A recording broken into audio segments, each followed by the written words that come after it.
আত-তিনি ওয়াজ-যাইতুনি ওয়া তুরি সিনিনা ওয়া হাদাল বালাদিল আমিন। এটা একটা নিরাপদ শহর। এবার আসেন তো বাংলাদেশের সাথে এই শব্দটা মিলাই। আমরাও কিন্তু ঠিক নিরাপদে ছিলাম, হঠাৎ করে সেই 47 থেকে আরম্ভ হয়েছে। কি 47 থেকে আরম্ভ? এর আগে তো শান্ত শিষ্ট নিরাপত্তা বেষ্টন করে আমরা ছিলাম। কারণ 800-850 বছর আমাদের এই এলাকাটা, এ পুরা ভারতবর্ষ মুসলমানদের হাতে ছিল। মুসলমানদের যখন হাতে ছিল তখন শিরক এত বেশি ছিল না। কারণ মুসলমান ক্ষমতা নেওয়ার পরে যে কাজগুলো করবে তার 1 নম্বরে তারা শিরক বন্ধ করবে। সূরা আলে ইমরানের এবার 93 নম্বর আয়াতের তাফসীর করা আছে। আমার তাফসীর আজকে হচ্ছে কোরআন বিল কোরআন। ভালো করে খেয়াল করুন ভাই। ইন্না আউওয়ালা বাইতি উবদিআ লিন-নাসি লাল্লাযী বিবাক্কাতা মুবারাকান ওয়া হুদাল লিল আলামিন। আল্লাহ পাক বলেন পৃথিবীর প্রথম ঘর যেটা প্রতিষ্ঠিত হয়েছে, যেটা বানানো হয়েছে বাক্কায়, মানে মক্কায়। মক্কার প্রাচীন নাম হচ্ছে বাক্কা। এর ভেতরে 1 নম্বরে মুবারাকান, বরকতময় করে দিয়েছি আমি আল্লাহ এই ঘরকে। 2 নম্বরে এখানে হেদায়েতের মশাল জ্বালিয়ে দিয়েছি তামাম বিশ্বের মানুষের জন্যে। 2টা বিষয় আল্লাহ জানালেন এই ঘর সম্পর্কে, যেটা বরকতময়, এটা হেদায়েতের মশাল। অমান দাখালাহু কানা আমিনা। কেউ যদি এই ঘরে প্রবেশ করে আল্লাহ তাকে নিরাপত্তা দিয়ে দেয়। কে বলছেন? কি পেলেন আয়াত শোনার পরে আপনি? খালি শুনেই যাবেন, আমি বলে যাব না। এখান থেকে কিছু নিয়ে আমাদের জীবনে এবার লাগানো লাগবে। কথা বলে না কেন? আল্লাহ যে বললেন অমান দাখালাহু কানা আমিনা, এই ঘরের এরিয়ার ভেতরে যারা আসবে তাদেরকে নিরাপত্তা দেবে কে? আপনি দেখেছেন কেমন নিরাপদ ঘর? অথচ ওর এরিয়ার বাইরে গেলে দেখবেন ছিনতাই হয়, মারামারি হয়, গালাগালি হয়, দেখলে মেরে ফেলবে। কিন্তু এলাকার ভেতরে আপনি যতক্ষণ থাকবেন, ওই সে আবাহমান কাল থেকেই কেউ যদি বাবার হত্যাকারী কেউ দেখে যে কাবার চত্বরে কিচ্ছু বলতো না, এমন নিরাপদ আল্লাহ দিয়েছিলেন। এখন আমার প্রশ্ন, এই বাংলাদেশ কি কাবা শরীফ? কথা বুঝে উত্তর দেবেন। বাংলাদেশ কি কাবা শরীফ? এটা কাবা থেকে 6000 কিলোমিটার দূরে। তাহলে আমাদের এই 56,000 বর্গ মাইলকে নিরাপত্তা দিয়ে বেষ্টন করা লাগবে না? কি শত্রু দেখতে পাচ্ছে না চারিদিকে?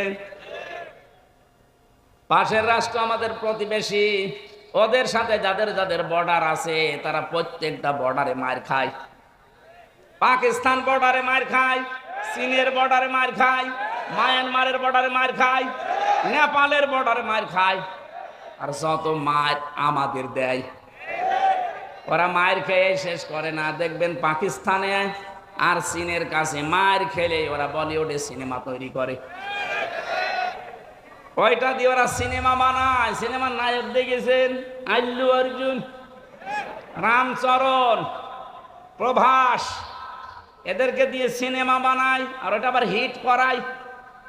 আর এইটা দিয়ে আমাদেরকে টাকা পয়সা যা উপায় হয় ওইটা দিয়ে আমাদের মারে। ওরা মায়ের খায় পাকিস্তানের বর্ডারে, চীনের বর্ডারে, মায়ানমারের বর্ডারে।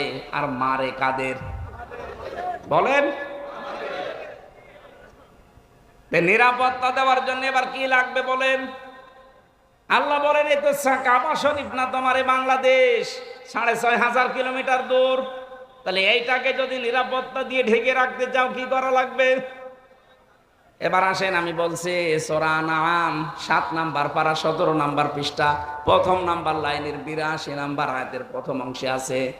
আধুনিক যে তাফসীর আছে সব মিলাবেন, এটা পাবেন।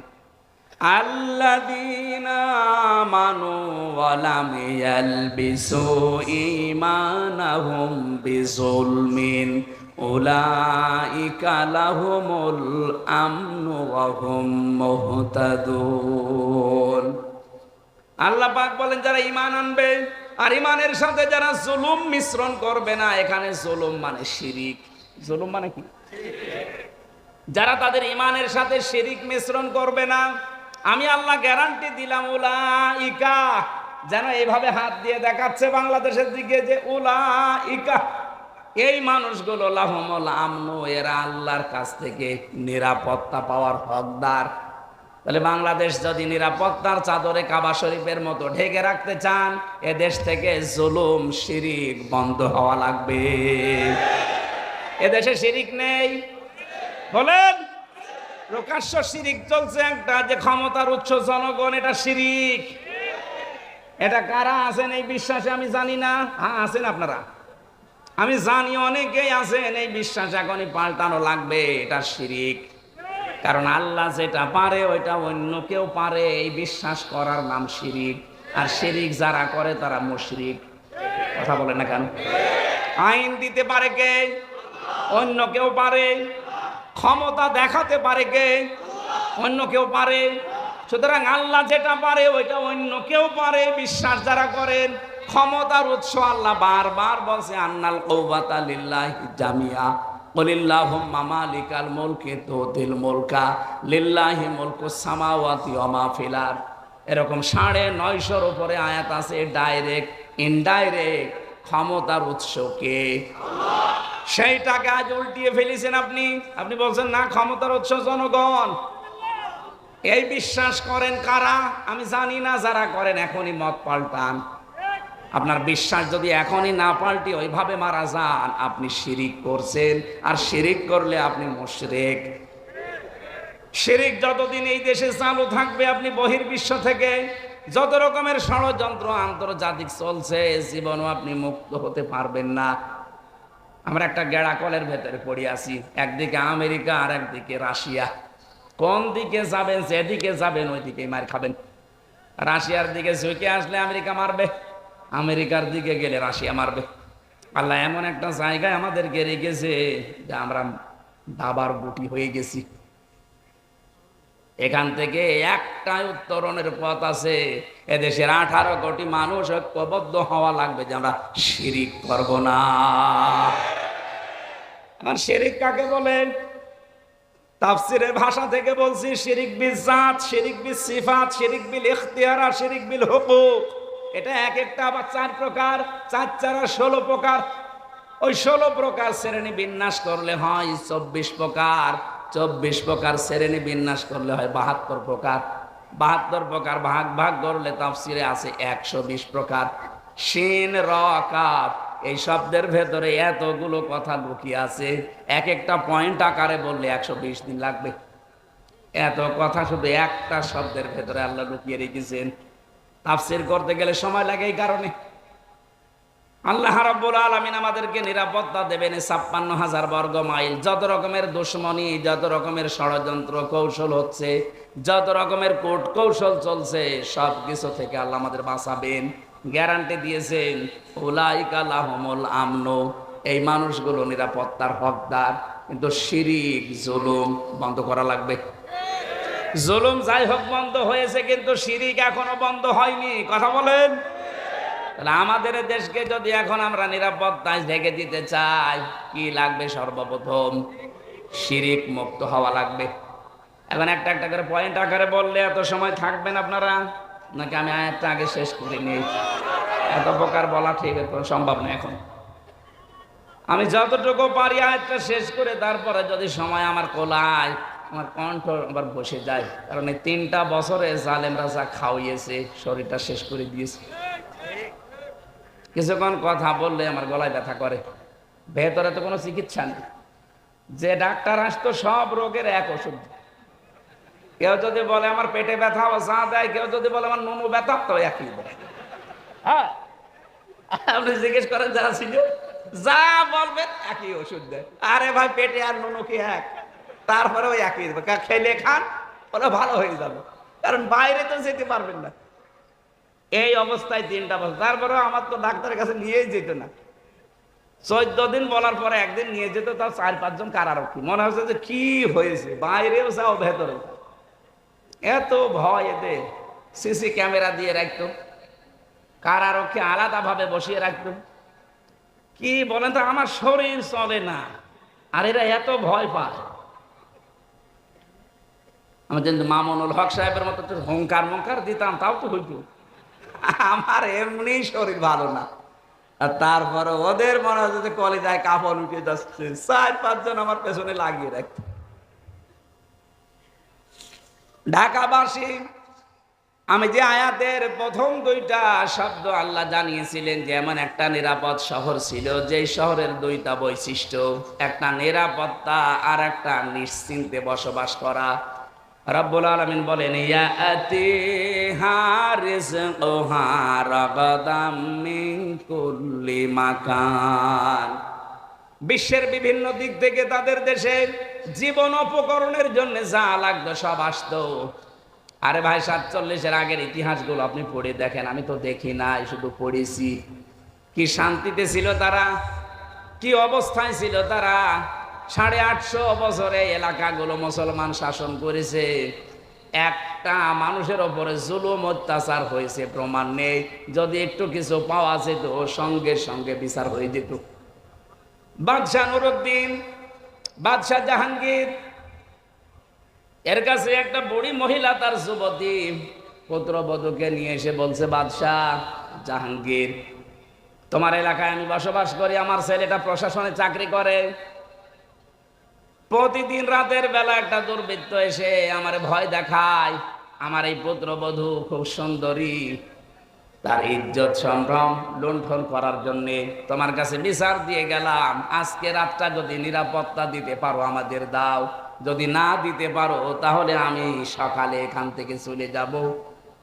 যাওয়ার আগে একটা কথা বলে গেলাম, তুমি যে আল্লাহকে বিশ্বাস করো, কিয়ামতের দিন ওই আল্লাহর সামনে তোমার বিরুদ্ধে আমি নিজে মামলা দেব। বাদশাহ জাহাঙ্গীর কোনো কথা বলে না, চলে গেল বুড়ি মহিলার আগ করে। যাওয়ার সময় বলছে, বাদশাহ আমি কিন্তু তোমাকে হতে দেখেছি, জন্ম নিতে দেখেছি, আমার সামনেই তুমি জন্ম নিয়েছো, একটা কথারও জবাব দিলে না। ঠিক আছে, আমি গেলাম। কিয়ামত তো বিশ্বাস করো, কিয়ামতে হবে তোমার সাথে দেখা। রাতের বেলা হযরতে বাদশাহ জাহাঙ্গীর রহমতুল্লাহ আলাইহি উনি চলে গেলেন রাতে ঘোড়া নিয়ে। যে দেখলেন প্রাচীরের কাছে একটা ঘোড়া বেঁধে রাখা আছে, আর ভেতরে আওয়াজ হচ্ছে, বাঁচাও বাঁচাও। উনি নিজের ঘোড়াটা পাশে রাখলেন, পাঁচির টপকিয়ে ভেতরে ঢুকলেন। বুড়ি মহিলাকে ডাক দিয়ে বলে যে টিম টিম করে আলো জ্বলছে, আলোটা লিভিয়ে দাও। ভেতরে যাওয়ার পরে ওনার পুত্রবধূর শরীরের উপরে যে অত্যাচার চালাচ্ছিল ওই ছেলেটা, ওই দুর্বৃত্ত, নিজে মাথাটার চুল ধরলেন, তরবারি বের করে এক কপি আলাদা করে দিলেন। বুড়িকে এসে বলে, ঠিক আছে এবার আলো জ্বালাও। আলো জ্বালানোর পরে তিনি দেখলেন, দেখার পরে বললেন আলহামদুলিল্লাহ। বুড়িকে ডাক দিয়ে বলে, 1 গ্লাস পানি নিয়ে আসো। পানিগুলো তিনি 3 ঢোকে পান করলেন। ডাক দিয়ে বলেন, বুড়ি সকালে আমার সাথে যাবে, দেখা হবে তোমার। সকালে পুত্রবধূ নিয়ে গেছে রাজদরবারে। ডাক দিয়ে বলে, বুড়ি এসেছো, তুমি কি জানো কেন আমি তোমাকে বাতি নিভিয়ে দেওয়ার জন্য বলেছিলাম? বলে, না জানি না। তুমি তখন আমার কাছে নালিশ দিলে, বিচার দিলে, ওই সময় থেকে আমার মনের ভেতরে একটা আশঙ্কা হচ্ছিল যে আমার বাড়ির এত কাছে আমার ছেলে ছাড়া এই দুষ্কর্ম করার সাহস কারো হবে না। মনে মনে ভাবলাম আমার ছেলে আমারই মেরে ফেলা লাগবে। রাতের বেলা গিয়ে দেখি যখন এই চিৎকারের আওয়াজ, মেয়েটার কণ্ঠের আওয়াজ পেয়ে আমি নিজে বাবা হয়ে আমার সন্তানের গলায় ছুরি লাগাবো কি করে, এই জন্য আলো লিবাতে বলেছিলাম যেন মায়া আমার সামনে এসে না দাঁড়ায়। এক কপে আলাদা করার পর আমি ছেড়ে দেবো, দেই নাই। চিন্তা করলাম আলোতে নিয়ে দেখি আসলে কার মাথা। যে দেখি না ছেলেটা আমার না অন্য কারো, তখন আমি খুশি হয়ে শুকরিয়া আদায় করে ফেলে দিলাম, আলহামদুলিল্লাহ। পানি আনতে বলেছিলাম এই জন্যই, যখন বিচার দিয়েছে ওই দিন থেকে শুরু করে ওই সময় থেকে এ পর্যন্ত 1 ঢোকো পানি আমি খাইনি, কারণ তুমি কিয়ামতে বিচার দেবে, আমাকে হুমকি দিয়েছো। নিজের মাথার যে মুকুট আছে বাদশার, ওইটা ওই মেয়েটার বুকের পায়ের উপরে রাখলেন। পায়ের কাছে রেখে বাদশাহ জাহাঙ্গীর ডাক দিয়ে বললেন, বুড়ি মুসলমানদেরকে কি মনে করো আমি জানি না, আমার যে মাথার মুকুট এই এই এলাকাটা আমার বাপ দাদারা মিলে আমরা আজ মুসলমানেরা 850 বছর শাসন করছি। এ বিশাল সাম্রাজ্যের দাম আল্লাহর কাছে আমার এই মুকুটের যতটুকু দাম আছে তার চাইতে বেশি মূল্য তোমার এই পুত্রবধূর ইজ্জতে। ইসলাম সত্যি যদি এসে যায়, কোনোদিন জোর জবরদস্তি করে আপনাকে ধর্ম গ্রহণ করানো হবে না। হয়তো আপনাকে বলতে পারি যে 4500 ধর্মের গ্রন্থ আছে দুনিয়ায়, আপনি আমাদেরটা পড়েন। বিবেক যদি আপনার একটু কাজ করে, আমি জানি কোরআন একটু বুঝে পড়লে আপনি আর অন্য ধর্মে থাকবেন না। যশোরের এক কলেজের অধ্যাপক, হিন্দু, বিসিএস ক্যাডার, স্যারকে আমি বলেছিলাম যে স্যার আপনি মাত্র 3টা বছর, মাত্র 3 মাস এ কোরআন শরীফটা বাংলা পড়বেন, আপনাকে আমি মুসলমান হতে বলি না। 3 মাস পরে দেখি উনি নিজের থেকে বলছে আমি মুসলমান হয়ে যাব। আমাদের ধর্মে কিন্তু লা ইকরাহা ফিদ্দিন, জোর জবরদস্তি নেই, জবরদস্তি নেই, বাড়াবাড়ি নেই। যদি বাড়াবাড়ি জবরদস্তি থাকতো 850 বছরে এই এলাকায় কোনো হিন্দু থাকতো না। অথচ আমরা কি দেখতে পাচ্ছি, মাত্র কয়েক বছরের ব্যবধানে আপনারা এলাকায় দায়িত্বে পেয়ে পাশের রাষ্ট্র প্রতিবেশী আপনারা, অথচ কি করছেন এখন? এখানে মিথ্যা ধোয়া তোলেন আর ভারতে হিন্দুরা মুসলমানদের উপরে অত্যাচার করেন। আপনার আবার মানবতার কথা বলেন, আপনার মুখে মানবতার কথা মানায়। যারা মসজিদ ভেঙ্গে মন্দির বানায়, এক কথা বলেন না কেন? বাংলাদেশে একটা মন্দির ভেঙে মসজিদ বানানো হয়েছে, যদি প্রমাণ দিতে পারেন এ দেশ আপনাদের হাতে আমরা তুলে দেব। আপনারা কি ওদার মনের পরিচয় দেন? এত বড় বিশাল দেশ বলে আপনাদের জায়গা নেই, মসজিদ ভেঙে মন্দির বানানো লাগবে কোন কারণে? মসজিদ গুলো ভেঙ্গে ভেঙ্গে মন্দির না বানিয়ে মানুষের কর্মসংস্থান তৈরি করেন। আপনাদের উপর আল্লাহর দয়া, আল্লাহর মায়া মহব্বত আসবে। আল্লাহ পাক বলেন এই যে ইয়াতিহা রিজকুহা রাগাদাম মিন কুল্লি মাকান, তাদের কাছে বিভিন্ন দিক থেকে রিজিক আসতো। ওই সময়ের কথা বলছি, সিরিয়া থেকে, ইয়েমেন থেকে, আশপাশের রাষ্ট্রগুলো থেকে জীবন উপকরণের জন্য যা লাগে আল্লাহ সব ওদের মাধ্যমে পাঠাতেন। মানুষের মনোভাবে তৈরি করে দিতেন, তারা মানবতার খাতিরে হলেও পাঠিয়ে দিত। আমরা যদি আজ আফগানিস্তানের মতো আল্লাহর উপরে ঈমান এবং তাকওয়া অর্জন করতে পারি, শুধু পাকিস্তান না, শুধু তুরস্ক না, শুধু রাশিয়া না, বিশ্বের যত মানুষ আছে তাদের ভেতরে আল্লাহ আলাদা একটা মনুষ্যত্ব তৈরি করে দেবে, মানবতা বোধ জাগিয়ে দেবে। তারা বাধ্য হবে আমাদের জন্য জীবন উপকরণ সব পাঠিয়ে দিতে।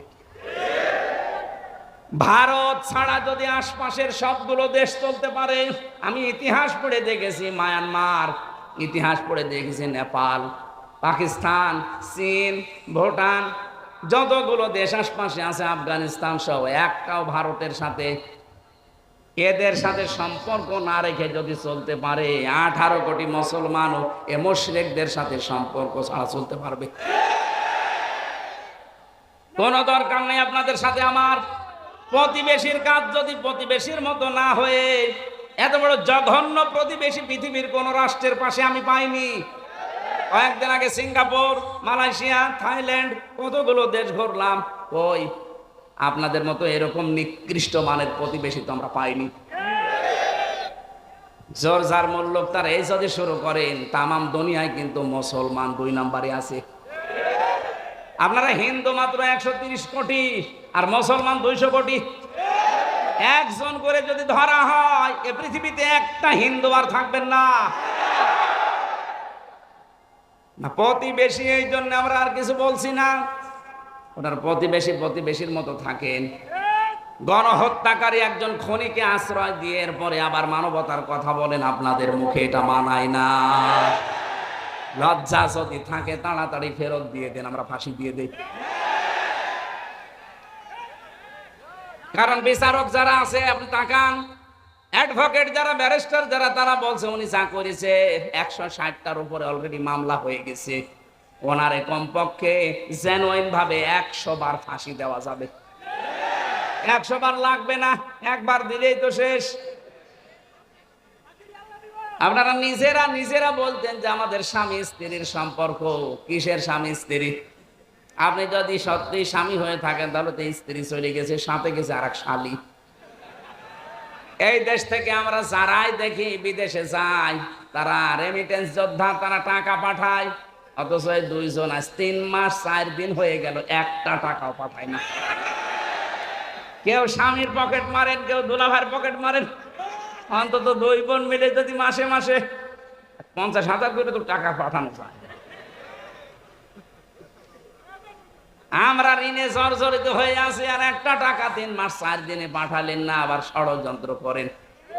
থামেন, থামেন। আর আপনাদেরকে বলবো, এই গণহত্যার সাথে যারা জড়িত, এ পৃথিবীতে ইতিহাস, হিটলার, চেঙ্গিস খান, এই যে লক্ষণ সেন, যারাই পালিয়ে গেছে পৃথিবীতে মানব হত্যার সাথে যারা জড়িত, তারা দুনিয়ার কোনোদিন ফিরে আসেনি, আসবেও না।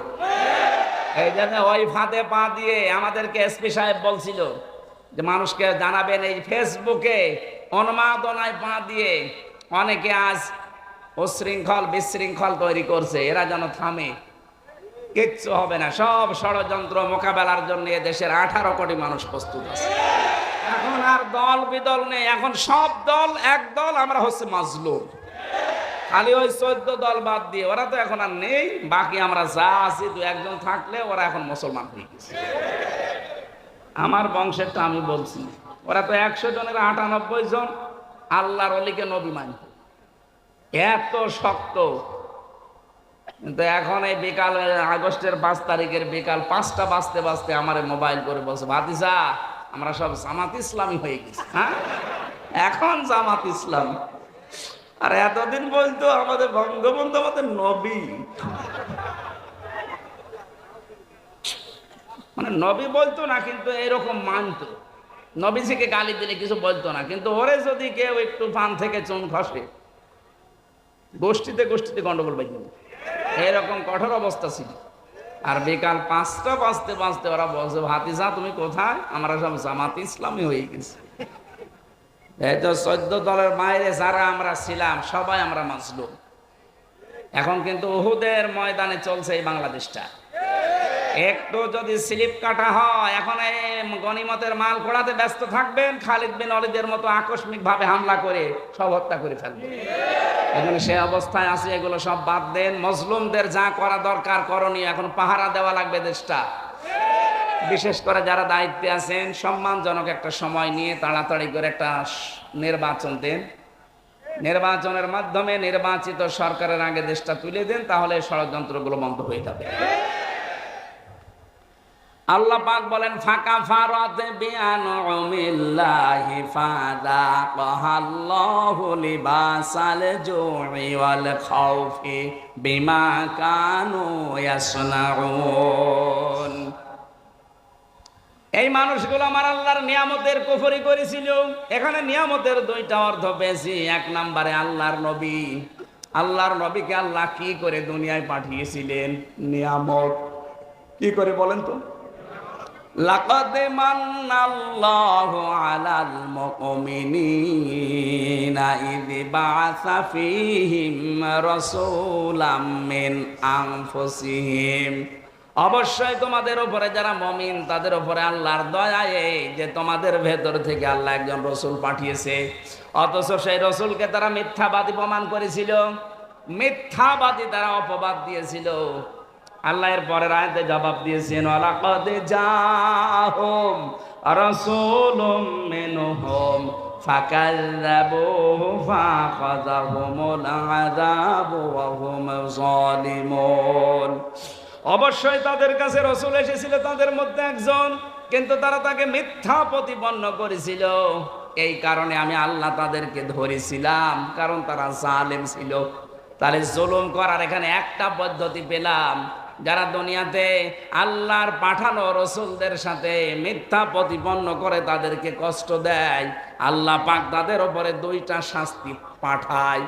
1 নম্বরে ক্ষুধা, 2 নম্বরে ভয়। আমার প্রশ্ন, এখন রসুল দুনিয়ায় আছে? কথা বলেন। তাহলে ওয়ালাকাদ জাআহুম রাসূলুন শব্দটা ভুল। বলেন, রাসূল নেই, কিন্তু রাসূলের নায়েব আছে। নায়েবে রাসূল আছে, উত্তরাধিকারী আছে। এই যে ইরশাদ, এটা নাইবে রাসূল কি? এরশাদ মানে এই সেম এরশাদ না, এই এরশাদ। এটা নাইবে রাসূল কারণ নামের আগে আলেম লেখা আছে। এদেশে যারা আলেম এরা আল্লাহর নবীর উত্তরাধিকারী। আল উলামা ওয়ারাসাতুল আম্বিয়া। এই আলেমদের সাথে যদি এখন কেউ বিয়াদবি করে, তাদের যদি অত্যাচার জুলুম নির্যাতনের ভেতরে ফেলে দেয়, দুইটা শাস্তি আল্লাহ জমিনে পাঠাবে। এক নম্বরে ফাযাকা হাল্লাহু লিবাসাল জু, খোদার পোশাক পরিয়ে দেবে।